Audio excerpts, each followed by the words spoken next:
this video, I'm gonna teach you how to change RAM speed in your BIOS on BIOSTAR. It's a very easy process, so make sure to follow along.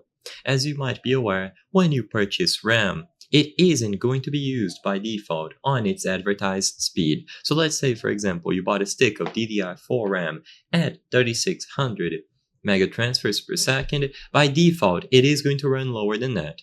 So in order to change the RAM speeds or enable XMP or Expo, go into the BIOS. This will usually be done by pressing delete over and over.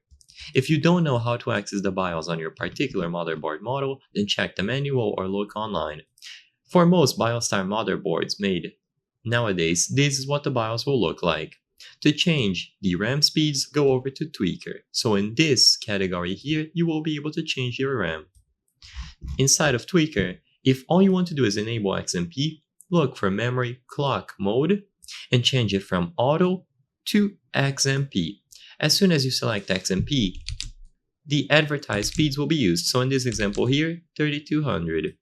And all of the timings will be set up automatically. With this done, always remember to save and exit, otherwise the changes will not be retained. And you are good to go. Now, if you want to manually change the RAM speed and fine-tune each individual aspect, you have to select manual instead of XMP. However, for 90% of users, I would not recommend this. Unless you know what you're doing, you can make your system much more unstable by changing these values and trying to overclock without some idea of what is safe and how much voltage is required.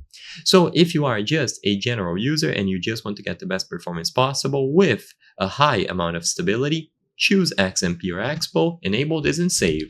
If you want to fine-tune every single detail, choose manual, but I wouldn't recommend this in most cases.